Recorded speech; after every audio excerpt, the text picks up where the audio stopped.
Hello आणि नमस्कार सगळे कसे आहात. Hope everyone is doing well in their life. आणि हो, चॅनलवरती नवीन असाल तर सबस्क्राईब करायला विसरू नका. आज पण घेणार आहोत आपण फॉरवर्ड सेंटेन्सेस, कारण थोड्या अजून शब्दांची आपल्याला गरज आहे. चला तर मग without wasting much time let's get started. Sentence आहे put out the fire. Put out the fire म्हणजे आग विझव.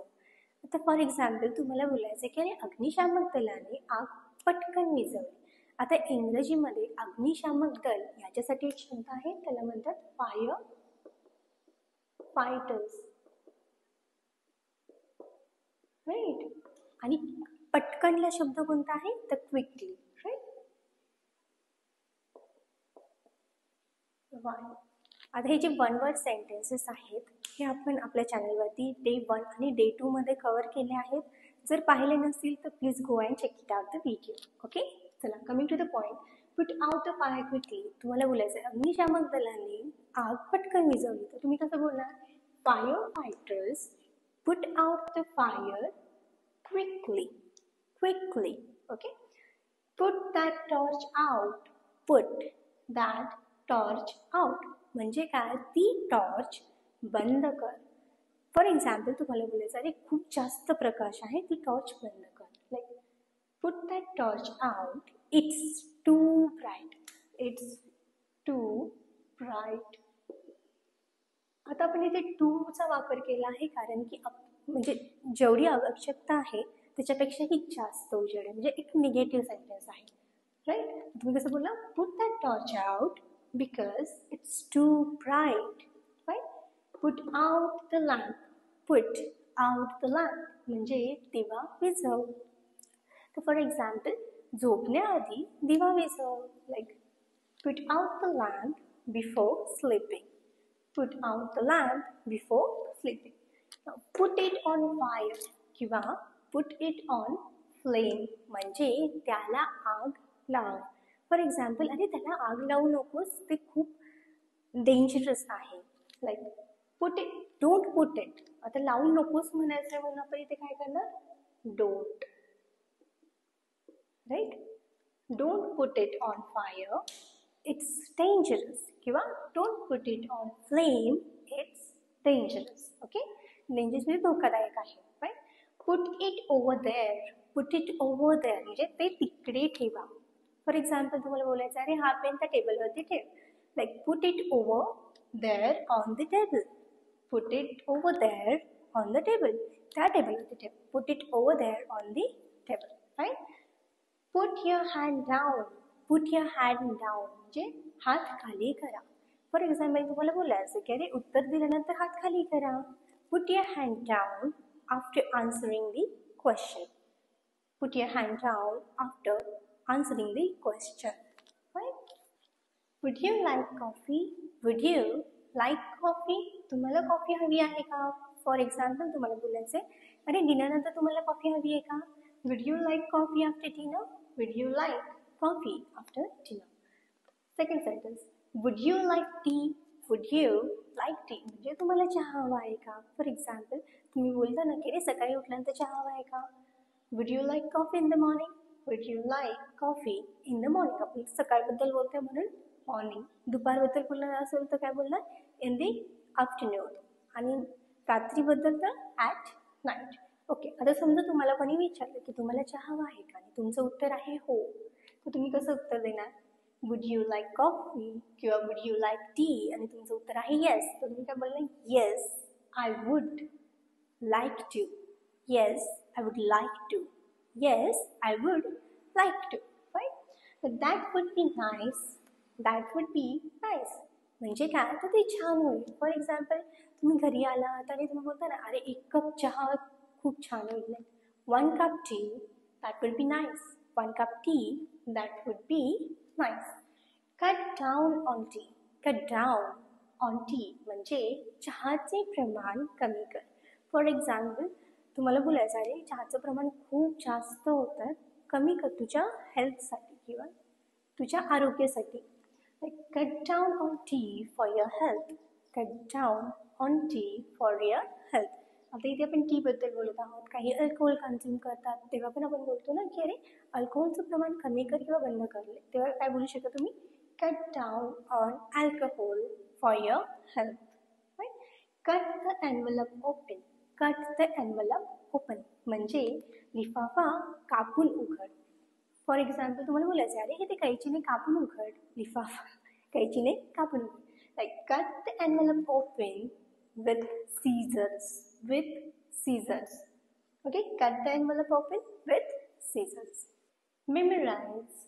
Memorize these question answers.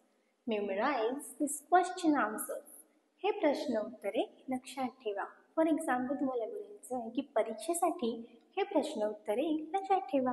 Like memorise this question answers for the test. Memorise this question answers for the taste.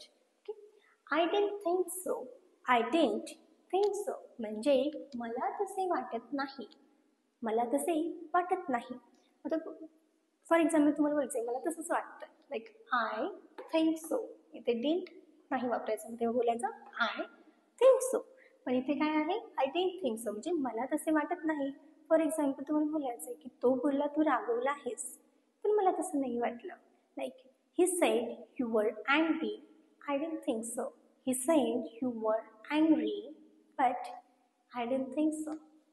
Think before you speak.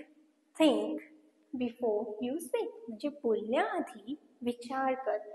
Think म्हणजे काय, विचार. Okay, before म्हणजे आधी आणि you speak म्हणजे बोलण्याआधी. Speak म्हणजे काय, बोलणे. ओके, बोलण्याआधी विचार करा. नेहमी बोलण्याआधी विचार करा. तर नेहमी ला इंग्रजी शब्द काय आहे, always. Always. Always think before you speak. त्याचं स्पेल ऑलवेज नाही म्हणायचं, ऑलवेज नाही म्हणायचं, याला म्हणायचं always. Always. Okay, always think before you speak. I think it over. I think it over. I म्हणजे काय, आय प्लस विलचं कॉन्ट्रॅक्शन. आय प्लस विल, त्याला काय म्हणायचं, कॉन्ट्रॅक्शन करून काय होतं, आय विल चं contraction I. Okay, I think it over म्हणजे मी याबद्दल विचार करेन. मी डिसिजन घेण्याआधी किंवा निर्णय घेण्याआधी याबद्दल विचार करेन. I will think it over before deciding. I will किंवा I think it over before deciding. She always speaks harsh. She always म्हणजे नेहमी. शी म्हणजे ती. Always speaks harsh. आता आपण इथे एका महिलाबद्दल बोलत आहोत म्हणून शीचा वापर केला आहे. मुलांबद्दल बोलायचं असेल तर आपण हीचा वापर करतोय. फाईन. याचा अर्थ काय होतो की ती नेहमी कठोर बोलते. फॉर एक्झाम्पल तुम्हाला बोलायचं की ती तिच्या कर्मचाऱ्यांशी नेहमी कठोर बोलते. Like she always speaks harsh with her staff. She always speaks harsh with her staff. She resembles her sister. She resembles her sister. Resembles. एकदा परत बोला, resembles म्हणजे काय, एखादं सारखं दिसतं. पण आता ती तिच्या बहिणीसारखी दिसते. ती म्हणजे शी. तिच्या म्हणजे हर. ओके, ती तिच्या बहिणीसारखी दिसते. आता तुम्हाला बोलायचं, फॉर एक्झाम्पल मला बोलायचं की माझा मुलगा त्याच्या वडिलांसारखा दिसतो. तर इथे काय ना, तो म्हणजे काय, माझा मुलगा आहे म्हणून मी इथे सन या शब्दाचा वापर करते. माय सन, माझा, माय सन रिझेम्बल्स हिज. इथे काय ना, हिज, कारण आपण एका मुलाबद्दल बोलत आहोत. His father. Okay, my son resembles his father. Okay, how is it pronounced. How is it pronounced. याचा उच्चार कसा करायचा, प्रोनाउन्स्ड. Pronounced. I don't want to write. Okay, how is it pronounced? So for example, आहे शब्द हा आहे flabbergasted. Flabbergasted. आता हा शब्द आहे, तुम्हाला विचारायचं आहे याचा उच्चार कसा, इंग्रजीमध्ये याचा उच्चार कसं करतात, तर तुम्ही कसं विचारणार, how is it pronounced in English? Flabbergasted. Flabbergasted म्हणजे खूप सरप्राईज, चांगलं surprise. Okay, okay, fine. Give it a try. Give it a try म्हणजे एकदा प्रयत्न करून बघ. फॉर एक्झाम्पल तुम्हाला बोलायचं की अरे एकदा प्रयत्न करून तर बघ तुला जमेल. Like give it a try, you can do it. Give it a try, you can do it. Are you in trouble? Are, याला आपण आ असं पण उच्चार करतो याचा, आ. Okay, are you in trouble?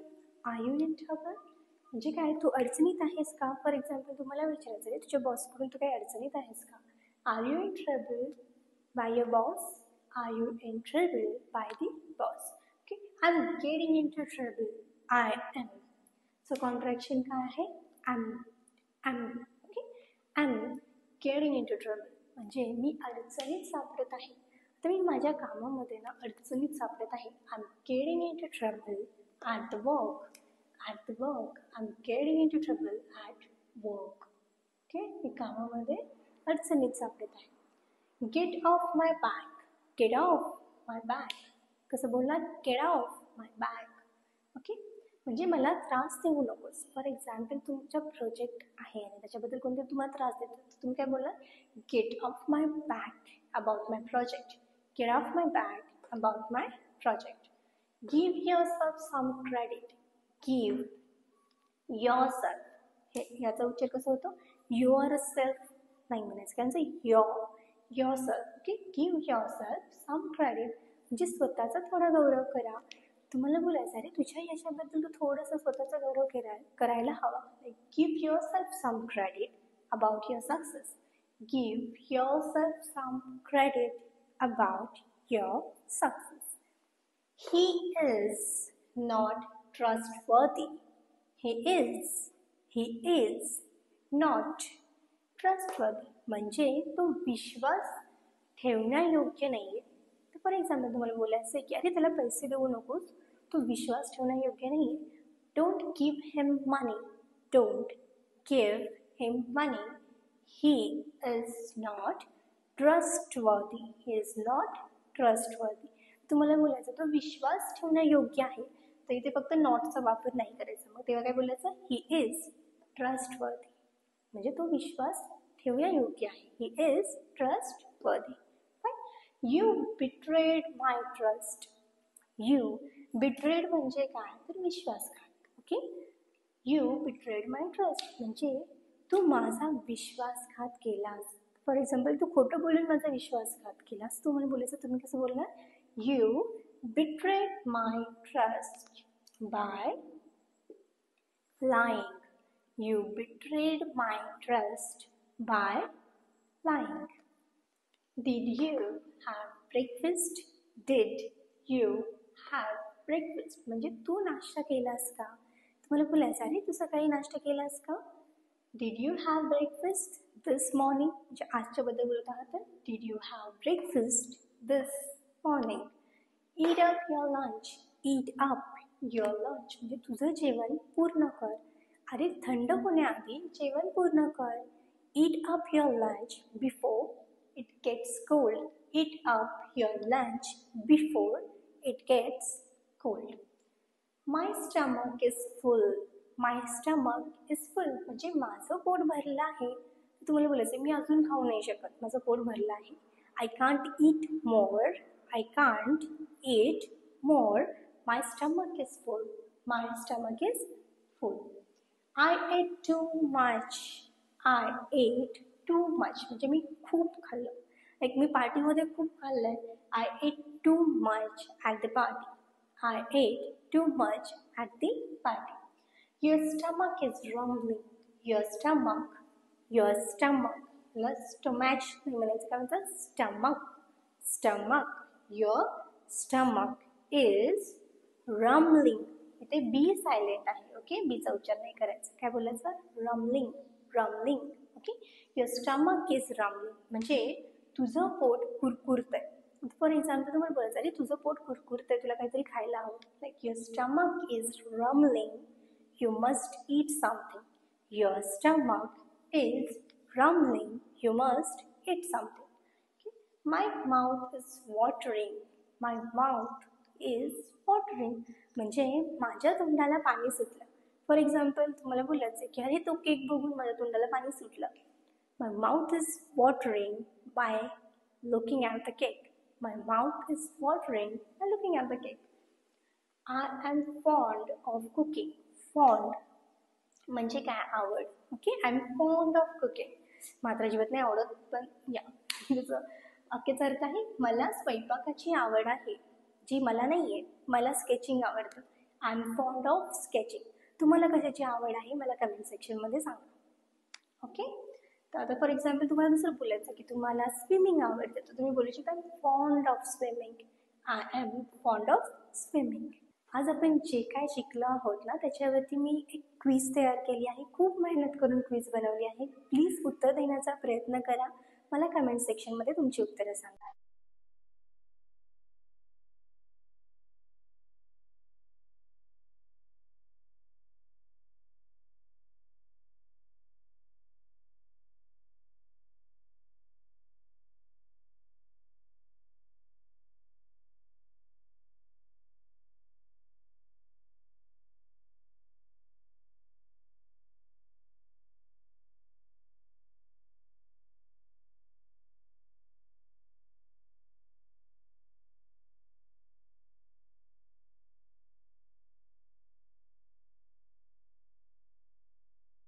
त्यामुळे मित्रांनो, व्हिडिओ आवडला का? आवडला असेल तर लाईक, शेअर आणि सबस्क्राईब.